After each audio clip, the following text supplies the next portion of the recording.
Welcome to The Reconnect with Carmen LaBerge. We're applying the mind of Christ to the matters of the day so that you can connect the eternal with the everyday and get ready to head out into the world that God so loves in ways that honor Jesus. So let's get started. This is The Reconnect. Encouraging you to live as an ambassador of God's kingdom in the world. This is The Reconnect with Carmen LaBerge on Faith Radio. If we're gonna fly, we fly like eagles, arms out wide. If we're gonna fear, we fear no evil. We will rise. By your power we will go. By your spirit we are bold. If we're gonna stand, we stand as giants. If we're gonna walk, we walk as lions. Hello, my friend. I'm Carmen LaBerge. We're listening to Hour 2 of The Reconnect on the 8th of July, 2026. So glad to be with you. Thank you for spending a little time with me today. I know your time is precious. We will spend it well. So we're going to dive into the headlines of the day and seek to bring the mind of Christ to bear. If you were to scroll across, the chyrons right now, you would be seeing information about a Democratic Senate nominee in Maine named Graham Plattner, who has been accused of sexual assault. Actually, these sexual assault allegations go back before the voters in Maine chose this guy to be the Democratic Senate nominee. But now more and more women are coming forward. The allegations include rape. And so Plattner has been called upon by party leaders who stood by him through his previous scandals. They now want him to withdraw by Monday, which would allow then the Democratic Party to field a new candidate in an effort to flip the Maine Senate seat that has been held since 1997 by Republican Senator Susan Collins. So there's a lot that folks are going to be saying about this. I think from a Christian perspective, we always want to be keeping in front of us, like, what's going to be my angle? What's going to be my take as a Christian? What could I bring to this conversation that's going to be different? What's the mind of Christ on this matter? And the Bible certainly emphasizes that political and civil leaders should be individuals of high moral integrity, people of wisdom, people of honest spiritual character. And so rather than maybe being caught up by individual charisma or some kind of campaign that is hyper-funded, we as Christians should be stressing seeking out and supporting leaders who have proven themselves to be just and humble and interested in serving the people. Is this a person who fears God? Is this a person who has a reverent awe of God, recognizes himself as accountable to God, producing a desire to rule with justice rather than fear? You could turn there to Exodus 18:21. Is this a person of integrity and truthfulness? Is this a person who rejects bribery and greed? Proverbs 29:4. Is this a person of righteousness and wisdom in the spirit of that which is described in 2 Samuel 23:3? Is this a servant leader? Is this a person who ultimately wants to serve and protect the welfare of people rather than seeking to simply advance themselves? There you could turn to Matthew chapter 20. So I think that there are always ways for us as Christians to lean into the conversations of the day without being caught up in the worst evidences of human depravity, which is often obviously what captures attention in the headlines. A New York City high-rise building, this is the other thing that you would see scrolling chyrons today, a 33-story building. This is formerly owned by Pfizer. It's the former Pfizer building, and it's being renovated and retrofitted into 1,600 housing units. And it's a major project. It's a mammoth undertaking. But yesterday, on the 21st floor, structural columns started to buckle. And it doesn't take much searching to find videos of this online. Let me just tell you, They look like cigarettes, just like snapping. It's very disturbing. If you imagine for a moment that those columns that are snapping or buckling are on the 21st floor of the building. Columns also, bricks started falling off the exterior of the building. That's never good. Authorities are describing the situation as extremely serious. So what would we as Christians bring to that conversation today? Well, the Bible frequently uses building construction as a metaphor for the spiritual life, for faith, for the church. There's all kinds of building analogies, literal construction discussions found throughout the pages of the scriptures in both the Old and the New Testaments. I mean, the first building project maybe that would come to mind would be the Tower of Babel. There you go. You could just turn there in the book of Genesis and have a conversation today. You might also turn to what Jesus says in Matthew chapter 7 about wise and foolish builders. Jesus compares, those who hear and obey his words to a wise man who digs deep and builds his house on a solid rock to withstand the storms of life. You could think about the way the Apostle Paul talks of himself as a wise master builder in 1 Corinthians chapter 3. He laid the foundation of Jesus, and he warns believers to build carefully using materials that have endurance rather than things that are perishable. Maybe you think of Jesus as the chief cornerstone, or you and I as believers as living stones built together into this spiritual house. Maybe using or pointing to the architectural analogy that Jesus uses about counting the cost. Who would start building a tower without first sitting down and estimating the cost to ensure they have enough to finish it? That is a parable that Jesus talks about in Luke chapter 14. You see, right? You see that there's all kinds of opportunities. You could turn in 1 Kings 5 and 6 to talk about literal construction projects, or maybe Noah's Ark in Genesis 6. Like there's literal construction going on in the Bible as well. So I want you to, as a Christian, as you see and hear things that are happening in the world, I want your brain to fire and be like, okay, what is a bridge I could build to a spiritual conversation? What is a story I could tell from Scripture that has even a tangential relationship to whatever the story or the headline is in the news? I suppose one other headline that's out there that is we haven't noted yet, and we certainly should. Let's see, I think it was July the 1st. I'm pretty sure that on July the 1st, the Trump accounts opened. So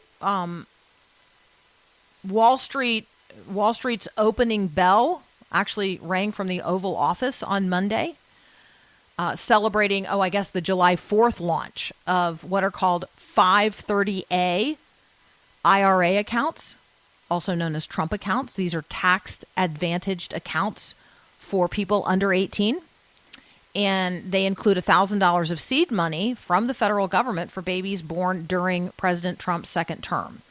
Also, lots of private contributions from wealthy donors, and depending on where you live, like even in particular states, people are giving to fund certain accounts for babies born in those places. So you ought to check that out. And yes, obviously there is a robust conversation about accepting government money, or the ways in which right now all of the assets have to be invested in particular accounts. And there are those who would argue that they want a more faith-aligned investment option than the accounts currently governing, or the rules currently governing those accounts. I'm not saying that very well, but some of you probably see through that and know what we're talking about. So we will dig into that more in the future as it becomes more clear what's happening and how it's happening. But Heather Zeiger is going to join us next. We're going to turn to the science page. And one of the things we're going to talk about, the physics of soccer. That's up next here on The Reconnect.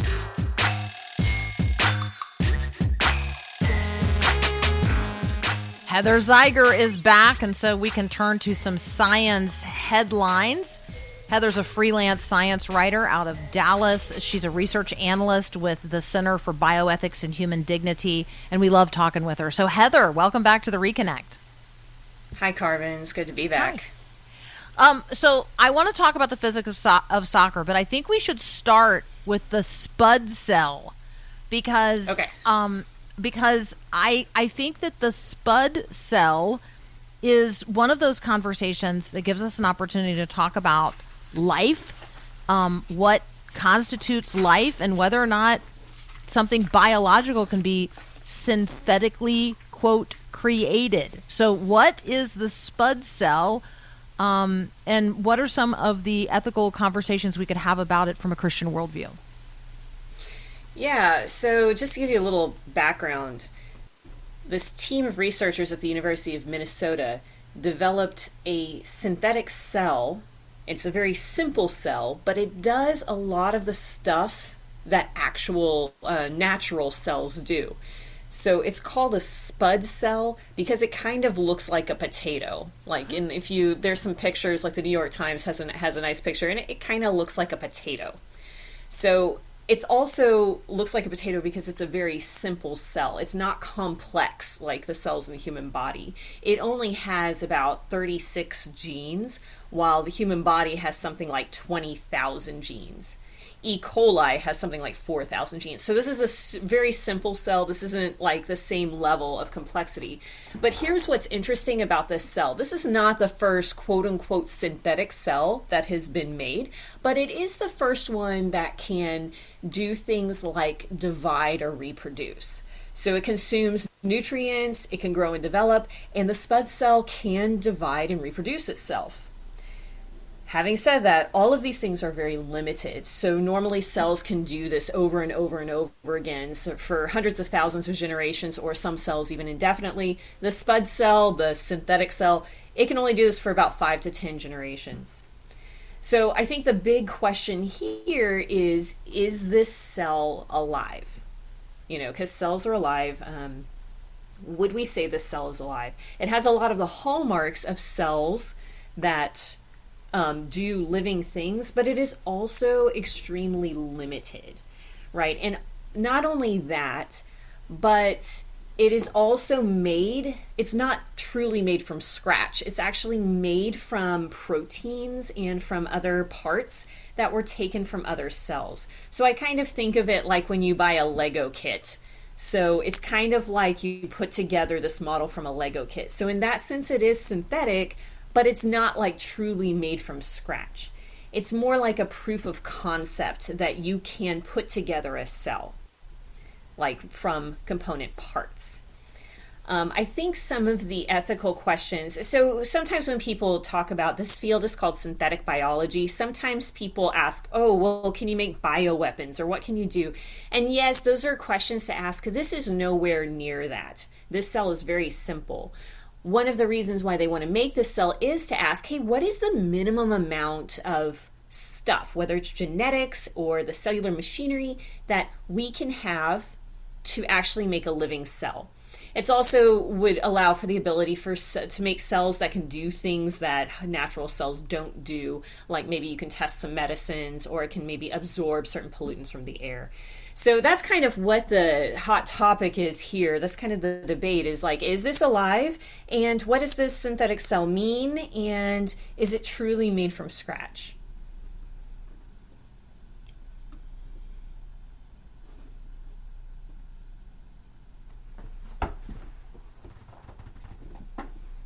I think we lost Carmen there for a moment. Well, this is the Reconnect, and I'm producer Paul filling in. Hi, Heather. And listening to that about the cells, you talked a little bit already about the bioethical side of the issue here. Where was I going with that? I don't recall, but... Well, you know what, Paul, this field of synthetic biology, they've been trying for a long time, like for, close to 20 years, where they've tried to make different synthetic cells.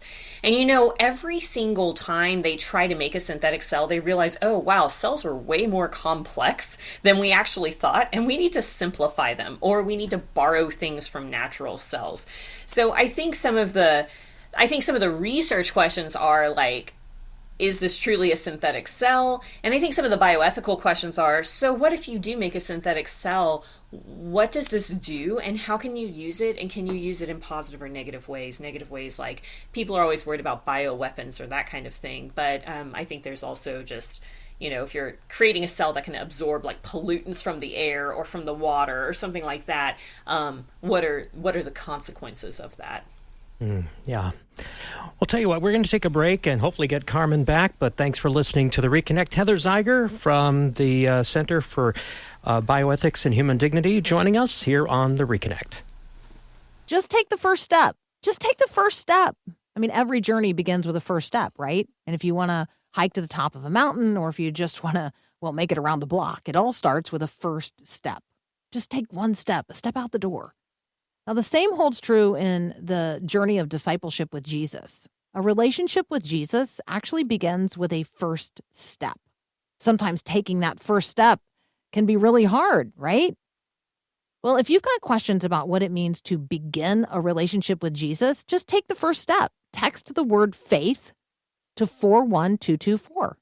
Our friends at the Billy Graham Evangelistic Association are going to hold your hand as you take the first step or the next step in your walk of faith with Jesus. They're going to help you walk with him and talk with him. Take the first step of faith today. Text the word faith to 41224.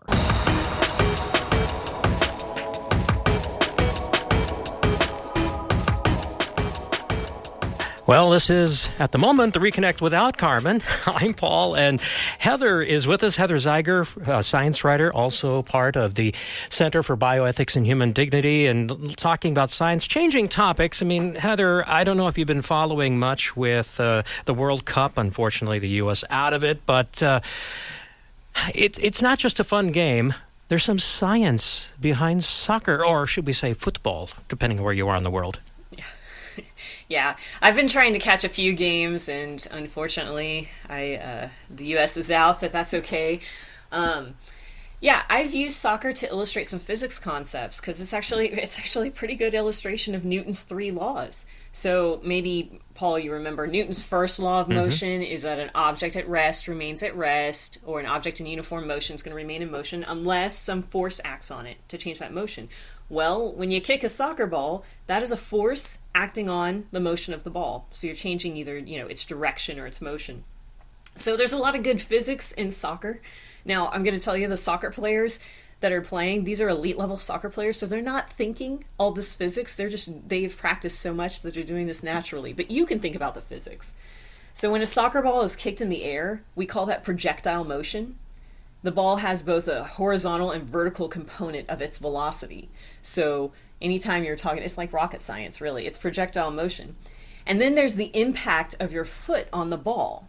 So that has to do with, actually, I've used this to illustrate conservation of momentum or collisions. You can change the momentum of the ball, which means changing its speed or its direction, which by kicking it with your foot. That's the force acting on the ball. So the ball ends up going in a different direction, maybe with a different speed. You've transferred your momentum of the foot to the ball. Let's see. Oh, the penalty kicks. These have become important. Penalty kicks. You can also change the way a ball makes curves. So I don't know if you've watched some of these players, but they'll kick the ball and it's almost like it makes a little curve towards a different direction. Well, that's due to the rotational motion of the ball. So not only is it flying in this linear motion, but it's also turning on an axis. And so that's something like torque. So you can actually make the ball curve in the air if you know how to kick it right. So those are just a few of the physics things. And then of course you have to consider drag. So anything that's moving has some sort of frictional force. And if it's moving through the air, that's a drag force. And so there's always the drag force that's working against the ball. And yeah, the weather can affect that. Fun fact, In 2010, the World Cup added grooves to the surface of the soccer ball because soccer balls have stitching in them. And if you want to decrease drag, you need to make the surface of the ball more uniform. So in 2010, they added these little grooves onto the surface of the ball to make it more uniform. It's interesting how they're trying to fight the issue of the resistance, friction and all that. And yet, without that, the game doesn't work. Yeah. There's a fine line there because you need those drag forces, you need the frictional forces on the ground, but you also want less drag force so the ball will fly through the air faster. All right. Well, let's talk about something a little more serious. We were talking a little while ago with Ruth Kramer about the situation in Venezuela and the efforts right now to bring relief after that double earthquake. And what actually happened, Heather, from a scientific standpoint? What was happening that caused just these two very strong earthquakes so close to each other and, again, all the damage that was caused? Yeah, and I mean, definitely prayers for the folks in Venezuela and part of Paul, I will say, anytime these things happen, earthquakes, and we saw similar kind of situation happen in Turkey a few years ago, where you get this thing called a doublet. It's a double earthquake. And much like in Turkey, Venezuela is on the boundary of two tectonic plates. In this case, the South American plate and the Caribbean plate. These tectonic plates cover the entire Earth's surface, and they kind of move and shift. And some of that moving and shifting is going to cause the rocks. It builds up this pressure, and then when that pressure releases, that causes an earthquake. So part of the issue with Venezuela, it is along this fault line. It is along these two plates, which creates a fault line. I think it's called the Volcano Fault. And there's that, plus there's also some of the infrastructure issues. Venezuela, I think it's my understanding that they didn't have a lot of lead time to anticipate this earthquake. So sometimes what happens is there's these small P waves that kind of tell you, oh, hey, an earthquake is coming, and then there's the big wave of the earthquake. Well, apparently Venezuela did not have a lot of lead time, and some of their structures where the earthquake hit were not able to withstand these earthquakes, which I think were somewhere around 7.2, 7.5 on the Richter scale. So that just intensifies the damage that is already done. One of the things that I think is interesting, so in the U.S., we know the San Andreas Fault, which is in California. Well, the Volcano Fault is a very similar kind of fault line, and it has to do with the way the plates move. These are sliding past each other, so these are rocks that are resisting sliding past each other, and it can build up some pressure. So it's a similar kind of fault line there. These large types of earthquakes are not common. Earthquakes along a fault line are common, but ones that are of this size and magnitude, and not only that, but a doublet earthquake, are not necessarily common. I was thinking, because I've heard some talk about the situation, for example, in Southern California on the San Andreas and the other faults around that, and there's talk of the increased pressure happening there. Could we have something similar to what happened in Venezuela soon? So theoretically, yes, you could have something similar happen on the San Andreas Fault. One of the things, though, is these major earthquakes only happen. It's something like, consider it every 100 years. It's not very often. So the San Andreas Fault, yes, you could have a major earthquake. There is a lot of indication that a major earthquake is. The faults, the tectonic plates are rubbing together. They are creating pressure. Could it happen in a year? Could it happen a century from now? That's what you don't know. Remember, we're dealing with geologic scale things, so there's actually a very long time scale, more than a human lifespan there that could be our margin of error. So just something to keep an eye on, because it could happen. And thankfully we have some infrastructure that would handle it better than a place like Venezuela, unfortunately. So, Yeah. Hey, Heather, Carmen is back. We finally got her on the phone. Hi, Heather. I'm so sorry. Hi, The power Carmen. went out. The power went out, and with the power went the internet.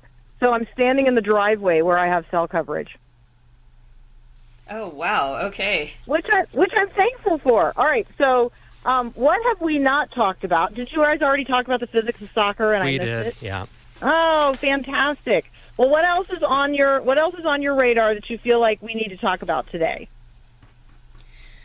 Well, I think something that people might be interested in, because this is, if you will, kind of a hot topic right now, is the ocean temperatures. Because Europe is having a pretty big heat wave, so a lot of people are interested in these new reports that came out that June 21st broke the record for ocean temperature for that date. Now, average temperature, the record is 2024, but this past June 21st, there was recorded of the highest ocean temperature since they started recording those, and so a lot of people are talking about that. What does that have to do with some of the heat wave that's going on in Europe? Well, and as the water temperature rises around the world, like I feel like that's it's like steam. It's like literally like steam rising, and so my guess is that the whole environment gets a little more humid as the ocean gets a little more hot. Yeah, so it's amazing what our oceans actually do for all of the Earth's environment. So the ocean acts like this big heat sink. So like 90% of the heat that's produced goes into the ocean. But what happens when we have rising ocean temperatures, and the ocean is a great indicator of what our atmospheric temperature is for chemistry reasons. When we have rising ocean temperatures, both from El Nino, which this is probably going to be an El Nino year, and because of any other factors, whether it's because of fossil fuels and greenhouse gases or any other factors that are causing rising temperatures, what happens is you have more water vapor that goes into the air. And when you have more water vapor, that affects our weather. And that affects, we're talking about the Pacific Ocean, that is weather currents that affect all of the North and South America coast, which then goes into inland. You and I live a little more inland of the United States, and you know that whenever a storm hits the West Coast, it's going to move across the U.S. So you're going to get harsher storms, you're going to get more intense storms, because there's just more water vapor in the air. There's also a lot, when the water temperatures rise, you're affecting the marine ecology in the ocean, which sounds like, okay, well, that's interesting. What does that have to do with me? Well, it turns out the marine ecology is an important factor, both for putting oxygen in the air, for absorbing CO2, for fishing, for various factors that actually affect us. So ocean temperature is important just on a very practical scale, but it's also important in indicating what's going on in the atmosphere. So Heather, I don't feel like the temperature is something I can personally influence, but in terms of my response to it as a Christian, I do think that recognizing that the whole world is a system, and I am a part of that. Like I live in this natural environment that God has created, and I want to be a good steward of what God has created in order that not only my life be blessed, but the lives of others as well. So thank you for helping us pay attention to the system in which we all live. Yeah, absolutely. And not only that, with the rising temperatures, so yes, being a good steward, I live in a place where we have drought conditions every year, so I want to be thoughtful on how much water I use. And I also want to be thoughtful of my vulnerable neighbors. So when temperatures rise, especially if you live in a hot climate, you want to be thoughtful about maybe people who are older, people who maybe need some water, maybe you want to check on them. So you want to both be a good neighbor and be a good steward. That's so good. Hey, thank you so much for joining us. Thank you for hanging there with us through our technological challenges, the ones I'm facing here. Thank you to Paul for stepping up and stepping in as well. That's Heather Zeiger. She is a science writer. We'd love to connect you with her. She also serves as a research analyst with the Center for Bioethics and Human Dignity. Next up, our friend, Dr. Debra Fileta, is going to join us. And we're going to talk about empathy because, well, empathy is everything when it comes to our people skills. That's up next here on The Reconnect.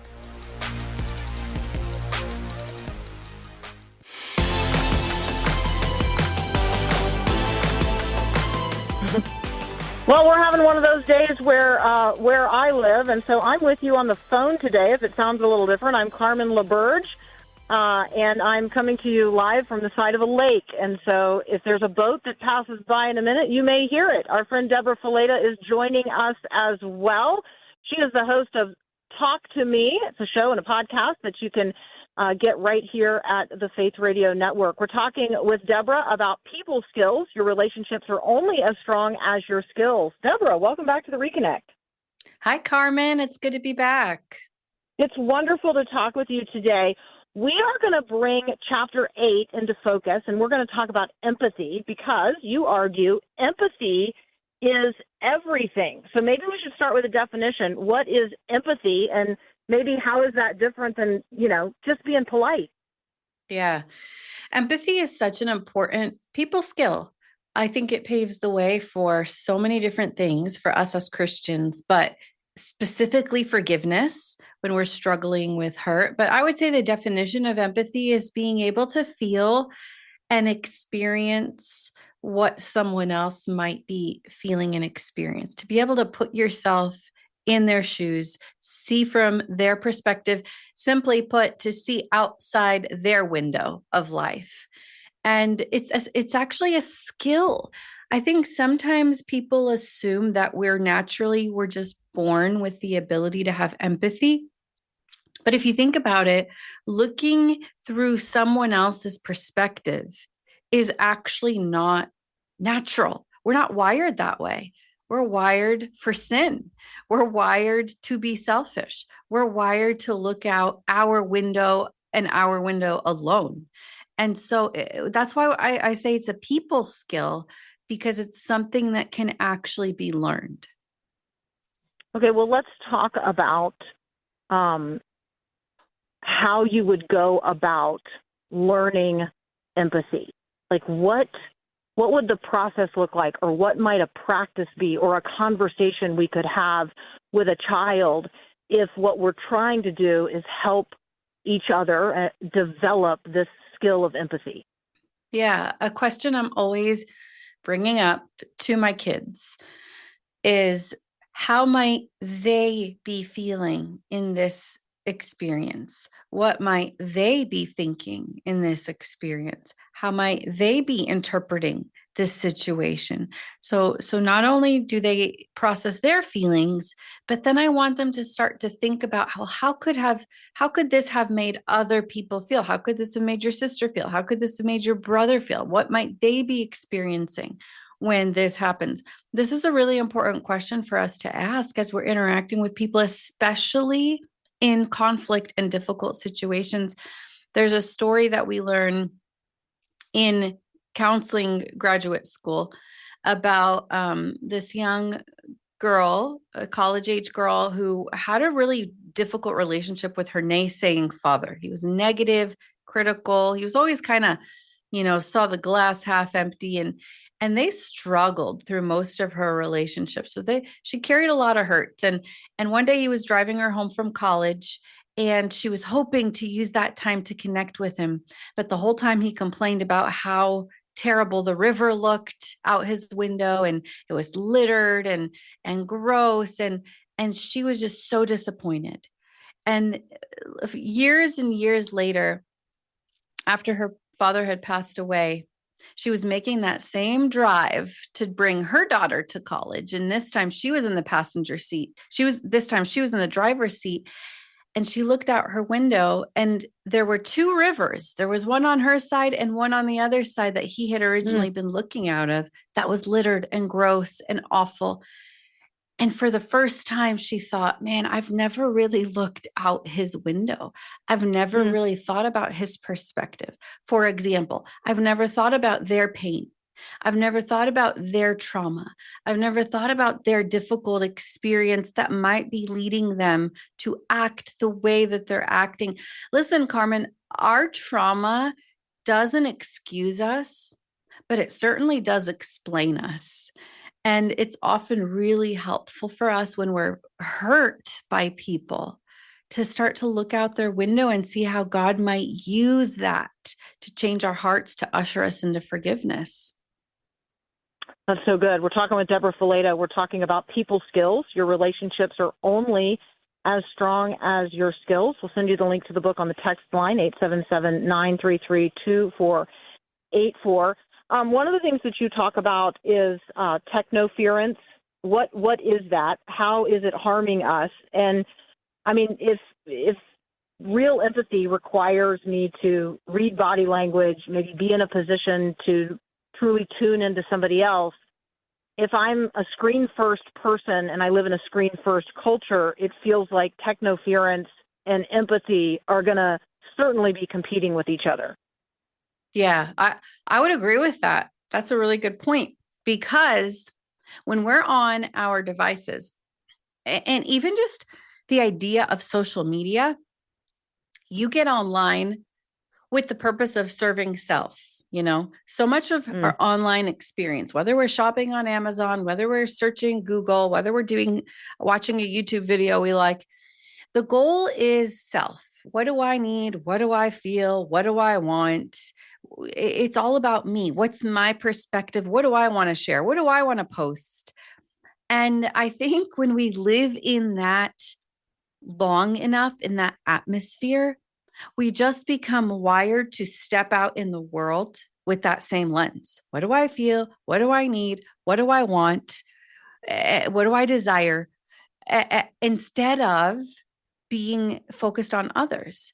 And so there's definitely something to the way our devices are wiring our brains to think of self constantly, to serve self constantly, that gets in the way of empathy. And I really think today in our culture with raising kids, this is even more crucial, because for some of our kids, all they know is the social media culture, the device culture, the me focus. What do I want to watch? What do I want to do? What do I want to play? What do I want to say? What do I want to post? Look at this selfie. Look at this picture that I am experiencing. And so their brains are being wired to not only do they have sin nature to work against, but then their brains are actually being conditioned to focus on self. So this is something that as parents and as humans, we just have to really have on our radar, because I really think the enemy can use our lack of empathy to bring some real damage to our relationships. We're talking with Debra Fileta. We're talking about our people skills. We're bringing the people skill of empathy into focus today. When we come back from a very brief break, I'm going to ask Debra to talk a little bit with us about our default communication modes or styles. Most of us aren't even aware of them because, well, we think this is how everybody communicates. We think this is the right way to communicate because this is the way people we were raised with communicated. But come to find out, the way you were raised to communicate and the way I was raised to communicate, probably different, but that leads to each of us having a default communication mode. So we're going to see if Debra can help us see ourselves a little better, our default communication modes, and how that might inform us as we seek to develop the people skill of empathy. You're listening to The Reconnect. When was the last time someone asked you to pray for them? When's the last time you asked someone to pray for you? Here at Faith Radio, we pray with and for you about the concerns in your life, and we share with you the concerns of others. We are a praying people. So we want to invite you to share your prayer request with us. Our team prays continually and intentionally once a week for the requests that we receive. And so share your prayer requests with Faith Radio by texting or calling 877-933-2484. You can share your prayer requests with us, and you can be confident that we are praying for you. When you think about Jesus and how he empathizes with us, when we talk about developing the people skill of empathy, we certainly have no better role model than that of Jesus. We're talking with Debra Fileta, and we're talking about her book, People Skills. Empathy is everything is the topic we're bringing into focus today. Deborah, let's just talk about default communication modes, because I do think that understanding that the way I learned to communicate because of the household I was raised in is my default communication mode, and everybody wasn't raised in the same house. Right. We all come from different backgrounds, different things that were modeled. And one of the primary ways we learn how to communicate is by what was modeled to us. That just becomes our template. And there's 4 different types of communication styles. You know, I always like to tell people to imagine they were at a restaurant and the meal came out wrong. How would they respond? That's often an indicator of our communication style. But where empathy falls into this, Carmen, is because assertive communication requires me to have empathy. In that, assertive communication, which is the healthiest type, means I'm able to look at my feelings and needs. I can honor my experience. Here's what I'm going through. Here's what I need. But I'm also able to think about and honor the perspective, feelings, and needs of the person I'm interacting with.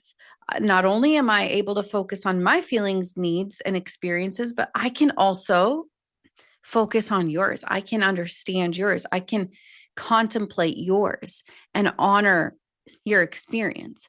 Whereas a passive communicator, they are really good at honoring the other person, but they're not really good at honoring their feelings and experience and needs. So when it gets out of balance one way or the other, it starts to affect the way that we communicate. An aggressive communicator is not good at having empathy. They don't think about what might this person be feeling and thinking and needing and experiencing. They're just a vortex of self and thinking of what they're thinking, feeling, needing, their experience. So they can be really aggressive when they're interacting because all they're thinking about is what they're feeling. Whereas the last communication style, a passive aggressive, is actually a lose-lose because they're not good at honoring their feelings, needs, and experiences, but they're also not honoring the person in front of them. So they might not say anything when they're hurt, but they'll act rude. You know, at the restaurant, maybe they won't say anything to the waiter that their order is wrong, but they'll give them the cold shoulder, write a negative review, leave a poor tip. And so we have to assess the way that we communicate because empathy really helps us be assertive communicators.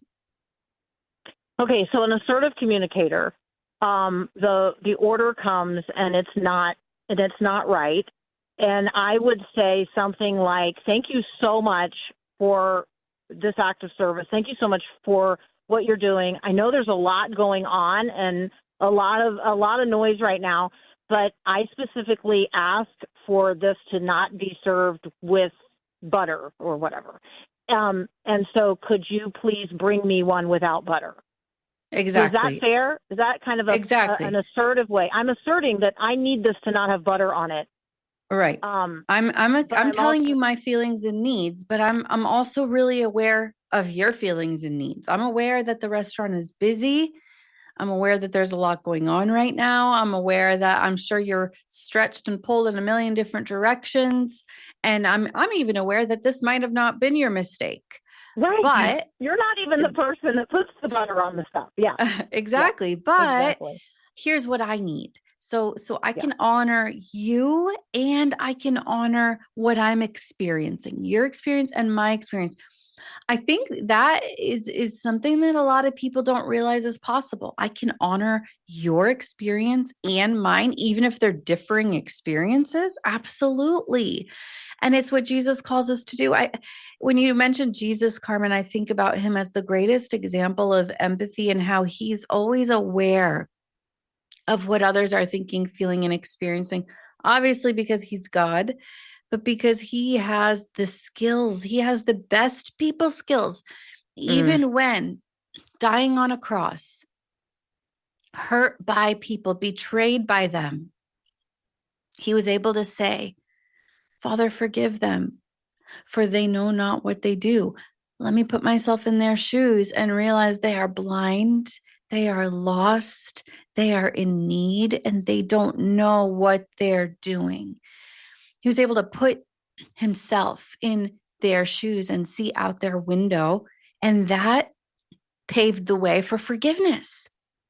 So if there's someone in our lives that has really hurt us, I think a first step is allowing the Lord to help shine a light on what they might be feeling, thinking, and experiencing, even if it's wrong, even if it's not accurate, even if it's tainted by sin and struggle and trauma, to help us see a different perspective, maybe think about the pain they might have gone through in life. I think sometimes the only way to get ourselves out of our own pain is for a moment to allow ourselves to focus on the pain of others. Mm-hmm. So one of the things that I have seen happen in a youth environment is for everybody to pull out their phone and put it in selfie mode and spend a minute, talking about what you see in selfie mode, and then actually turning that camera back around. And what's the first thing that you see when the camera's focused the other direction? And then, using your fingers to actually make something that's in the distance brought closer and closer and closer. So I'm just saying that there are some very practical things that we can do to get ourselves out of sort of the selfie mode that we live in and to begin to empathize with others, considering literally what's happening on outside of ourselves in the life of another person and what they might be thinking, feeling, or experiencing. It's just so helpful. Debra, thank you so much for being with us today on the Reconnect. Absolutely, Carmen. I'm totally going to use that selfie activity with my kids. I love that. So fun. It's so fun. All right. The book is People Skills. Your relationships are only as strong as your skills. We're happy to send you the link on the text line, 877-933-2484. You can also connect with Debra at debrafileta.com. All right. We just got a couple of minutes left today. And let me just focus on you for just a moment here. What are you thinking? What are you feeling? What are you experiencing? Sometimes we think of those as talking points or as reflection points in our own journals, but I also want you to consider those prayer prompts. So I'm going to be praying for you today. I'm going to be praying for what you're experiencing in the world right where you're living. Maybe there's rising temperatures. Maybe there's buckling columns. Maybe you're still digging out from your own version of an earthquake. God's got the whole world in his hands. He's concerned with you right where you are, whatever you're experiencing, whatever's going on in your part of the world where your feet are planted, where your heart is beating. And so I'm going to be praying for you today. I know you're going to be praying for me too, specifically that the power would go back on, that I might be able to carry on with my day in the way that I had planned. Know this, that God chose you in Christ Jesus, that he chose you to be holy and that he loves you. And clothe yourself then with mercy and kindness and humility and gentleness and patience and love and, yes, empathy as Christ's presence in the world today. The Lord bless you and keep you. The Lord make his face to shine upon you and be gracious unto you. The Lord lift up his countenance upon you and give you his peace. Have a great day, and God bless.